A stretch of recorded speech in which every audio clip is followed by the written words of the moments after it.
Dan, you are up next with Peak. Well, that was great, Dan. That was a lot of fun. Now we'll just cut to the chase here. The truth is, we actually completely agree. So it's been difficult to construct a debate here. But anyway, we're going to talk about the data here and what it actually shows.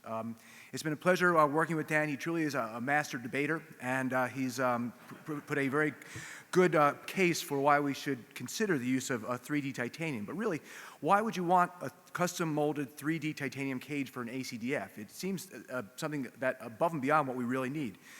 It's sort of like Charmin now is advertising toilet paper that rips on a curvy pattern as opposed to a straight pattern, and this is apparently an improvement, and we should pay more for this.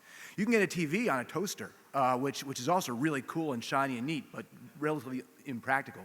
And for those of you who are really at the cutting edge, you can get a device which will turn your smartphone back into a dumb phone, so you can have a cord to walk around with while you're chatting on the phone. So there are lots of new, cool, and customized things, and these are some new, cool, and customized Dan Roos that I did with a little bobblehead doll thing on the internet. And I do concede that I will lose the Photoshop battle. I came to this meeting specifically to augment my reality and to gain some AI. Thus far, I've failed. I'm going to continue working on that. So let's start off. First principles. Have we forgotten carpentry? The disc space of a patient with an ACDF looks way different when I'm finished with it than when we began. So getting a implant that's molded to the disc space of a patient is not going to work for me, because I spend a lot of time trying to induce lordosis by using the Caspar pins. I shave off that anterior osteophyte off the rostral vertebral body and create a rectangular space to put the graft in. I don't need anything custom molded. I need rectangular implants that are 5, 6, 7, 8, or whatever millimeters tall. And we generally oversize them a little bit to allow for a little bit of subsidence. What does the literature say between PEEK and titanium cages? And it's funny, Dan and I pulled the exact same papers, and I have the exact same criticism of the papers. But in general, most of these papers are, the meta-analysis was done of a series of historical cohort studies. So this is low-level evidence, and we have to recognize that. It's probably a little busy to read, but basically what they found is that the use of the titanium cage was associated with, took a little bit longer, but it's about 6 minutes. There's a little bit less blood loss, and the length of stay was less. It was 6.4 days versus 7.1 days, which really illustrates the utility and translatability of this data to our practice, where ACDFs, in our practice, their length of stay is measured in 6 to 7 hours as opposed to 6 to 7 days. We do them in ASC. When you look at the actual results, there are really no differences between the groups. There was there was a 0.6 millimeter difference in subsidence between the two groups, and there was, at 3 months there was a questionable change in the lower end plate fusion. But again, as Dan said, how they assessed this was not well described, at least not in English. Clinical results, no difference whatsoever. Everyone got better. Everyone was better at 1 week, 3 months, and 6 months. They both worked fine. This is that meta-analysis that Dan also referred to. 3D printed titanium cages versus PEEK. The titanium cage was associated with a faster OR time, opposite of that other study, less blood loss by 4 mLs, which is obviously clearly vitally important, but a worse Cobb angle, worse disc space height, worse JOA scores, better VAS scores, so back and forth, worse fusion rate, and worse fusion rates compared to the PEEK in that meta-analysis. The odds ratio is 1.75 favoring PEEK. Again, none of these are significant.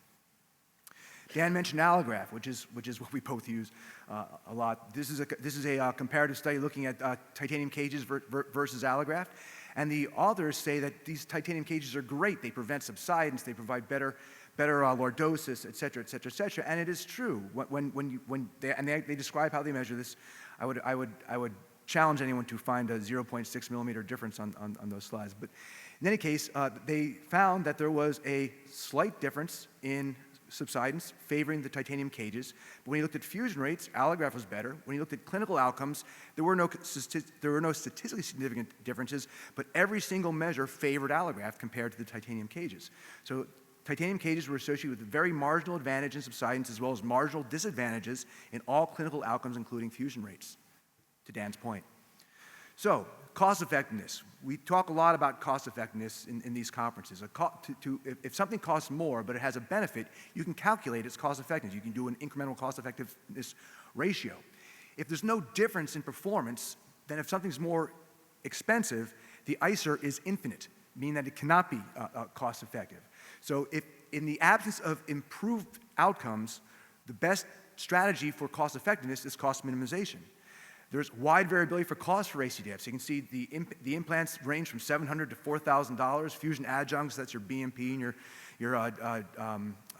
demineralized bone matrix, vary 15-fold from surgeon to surgeon. Lower costs are generally associated with being operated upon in the Midwest, where I live, and the highest costs are associated with being operated in the Northeast, where Dan lives. Coincidence or not? I'll leave you to judge.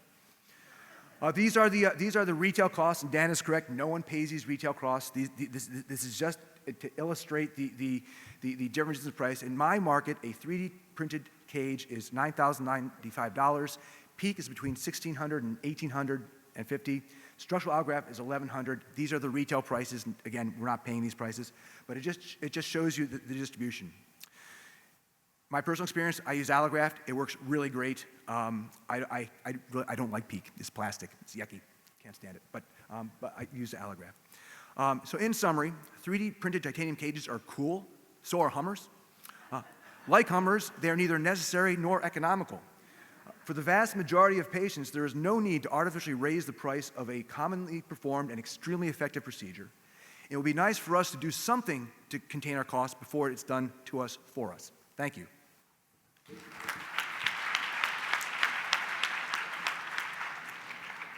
All right, so titanium versus PEEK. Next slide here. We're going to vote and see who gets the knockout. All right, it looks like titanium. Thanks, everyone. Thanks.